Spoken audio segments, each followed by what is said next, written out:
Okay, so this is Pops, and I was on with Wakazashi's Tea House, and we mentioned Doctor Strange. Is it issue number 4? I'm like, oh, I remember doing an issue number 1 review, and then didn't really read it anymore. And I thought, well, do I really wanna? I'm like, okay, let's take a look and see. It's just so odd that they don't like. This was issue number. First off, they killed Doctor Strange right when the movie was coming out, and now he's back. And look at this, they're doing this. This is the new thing, right? Issue number 1. Let's see, issue 427. Like, you don't get to keep rebooting it and then keep the numbering going. Um, and I hated the colors. I didn't like some of the design. There's a lot of just weird, like, standing around type stuff. But I was kind of looking at it and I thought to myself, well, why didn't I? What was the big turnoff is Clea, right? Because he gets to the end, there's this interdimensional confrontation thing that happens, and this is her confronting, and she's like breaking the rules. She's like, listen, you got to hold on, got to hold on, got to hold on. No, and then it's like she just becomes completely nuts and starts screaming. Look at this panel right there, like angry boss woman. And then it becomes even more so here. My husband shies away from killing Akamon, but I do not, and we'll see one another again very soon. So of course, the twist ends, and they're in there, and she's lecturing him. You know, it's just this kind of stuff, and then later, and look at how beta he is. I'm like, oh boy, no wonder I didn't carry on. There's a big murder, and that's pretty much how it goes. Okay, let's go. So issue number 2, Jed McKay, Pasquale Ferry, yeah, and Matt Hollingsworth. Here's the covers. Very, let's see if it says, yeah, Alex Ross did this cover. Definitely looks like it. Yeah. I don't know. Not necessarily my thing, but, not the worst thing in the world. So we have Mr. Knight, Moon Knight. Can't stand Mr. Knight. Love Moon Knight, but I prefer the mercenary version, whatever. Um, and you have sort of like the different folks that are around, and they're like back and forth. Because I know you're not my favorite. I'm not your favorite person. No, you're not, Mr. Spectre. Made all the less so by your friendship with my actual favorite person, Clea. That's fair. In other words, like Mr. Knight's like totally macking on Clea, evidently. So anyway, that's kind of how it's all playing up. Um, and basically, it's about taking care of this little girl. Her name is Esther. The child is missing her astral form, and there's nothing that you could do with your capabilities. So, um, it's just a lot of that kind of stuff, and we're doing that kind of Doctor Strange gimmicks here. So, Clea and I will go to work, of course. So it's just like this whole, we'll take it from here kind of thing. And I guess there are the inside. It says into the realm of nightmare. Well, the style is interesting. I'm not sure I get what we're looking at here, but there's a tie here to X-Men, the 2021 series 41. This has been a battlefield, Stephen. Perhaps it was the mutant Jean Grey. Wong tells me that Nightmare picked a fight with the X-Men of all people while you were dead. Oh, okay. All right. So, oh yeah, okay. Well, this is, oh boy. So they go into it. So Clea's with, so they have all these powers, and she just starts screaming, "Nightmare, the sorcerer supreme of the dark dimension has come for your hide." Wow. She is just so unlikable and uninteresting. And then it's like a whoosh, and then foolish Clea, strange, so foolish to come into the land of fear, God, Lord, when you are so filled with fear. Like it's a female nightmare now. Nightmare's been changed too. Has everything been race or gender swapped? Is this part of the problem with trying to follow things? I am warlord born. I feel nothing. Oh gosh, this is like girl boss on girl boss stuff. Okay. Meanwhile, let's see here. Oh my gosh, it's so effective. So do not try to.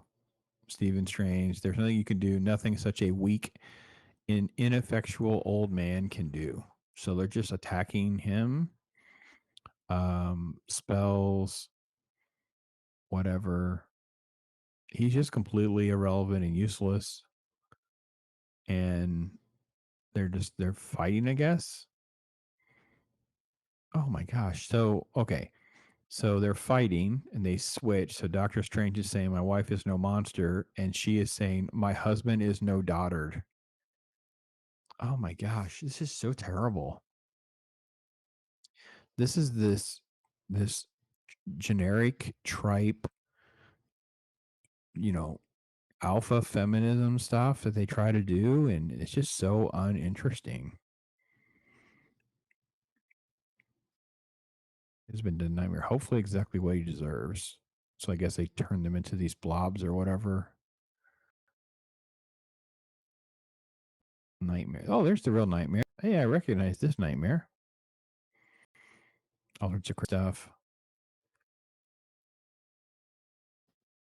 What did this? What did this to you? I did what you demanded, Strange. I left your children alone. Please do not hurt me more. What have I demanded? My children.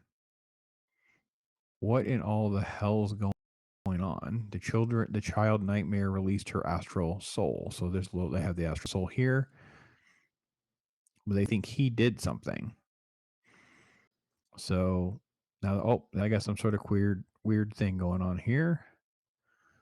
And then there's another whoosh type moment here, spiritual turbulence. And we end into this situation, a guardian for the child's soul. Let's see. I don't know about you guys. Are you remotely into this? Like, is this remotely coming across as being appealing? Like, I can't wait to get this comic. I just feel like it's just not anything that is all that interesting. I just don't really. I mean, at least there's sort of a wrap up, I guess. Notice it doesn't really pick up or do anything with what happened in issue number one. It just sort of stopped and we jumped into all this. Okay, hold on. So this is this back and forth. A new problem, a new enemy. Let them come. Let them all come. With the little battle finished, I am once again preoccupied, distracted by what the probivore said, by fear that Stephen vanquished in dream world. So you can lie to yourself as you lie to him. He wouldn't understand. So it's just like there's just all this duplicitous nonsense. Okay, so this is them. So now they're going to talk about the killing and they're going to get to what actually happened, I guess. So that's issue number 3. And then in issue number 3, oh, we do have like a cool, that's definitely a cool Ross Dormammu type cover to a certain extent. It's not great, but it's not terrible. All right, where are we at here? Yonkers. Okay. Nothing of any significance there. Ross did this cover as well. This is them talking about what had happened in issue number 1. And I guess he was Agamon was a sorcerer supreme there. So, and they're just going back and forth right now. And then, yeah. So that's just it. And they're just, look at this. She's just so unlikable. And then, of course, the dread Dormammu. And then there's like the ghost dog. And it's just, this is the kind of thing. I'm just going to go and spend the day together and just talk. That's kind of what I got the impression from the title. Look, they're going to go play chess and they're going to make references. Well, is there, at least there's an editor's note. Got to give them credit for that. At least there's an editor's note. So they're just going to kind of like hang out. It's like the issue number 1 was like a day, like a week. Like Doctor Strange was spending a week getting used to being the Doctor again, the Sorcerer Supreme again. So that's what that was kind of like the way the book was structured. So here we're doing the same kind of thing. We're just going to walk around with Dormammu and then just have like references to different things. How many times, Dormammu? How many times have I defeated you with my secret fenders?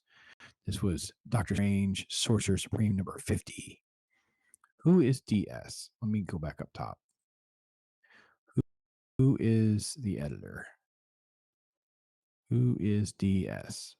Darren Shan. Okay. Thank you, Darren Shan. You're at least trying to do footnotes, which I think was actually the point of the book, because I got a feeling this is the way they're doing stuff, right? They're doing one here with Doctor Strange Volume number 9. So they're definitely making references to different things that have happened over time. You know, when you bound yourself to the Underchild, here's the reference. Or tax the time when I arrange for you to understand your own insignificance. Here's that reference. So, um, it's basically like he's saying I'm on borrowed times or whatever, um, and then you're cutting to just other stuff. I don't know. I'm just not getting anything sort of interesting in any of this. And then, oh wait, there's like a conflict. Wait, I don't understand.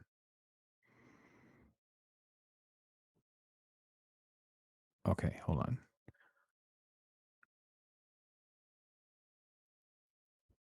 Oh, I see. So the Dormammu thing was removed, and you sort of have this person.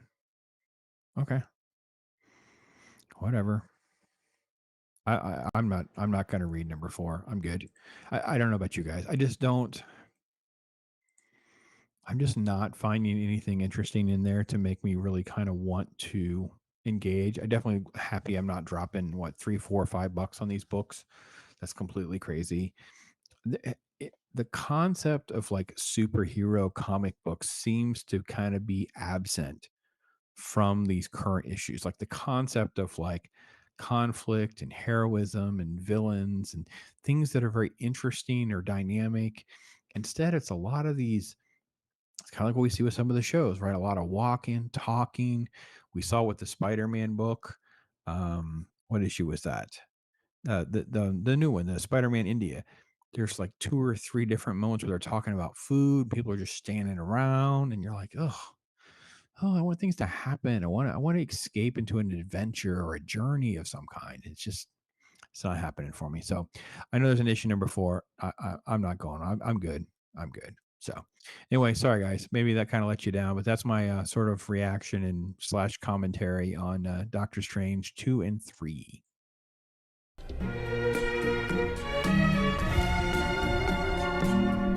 Yeah. Right?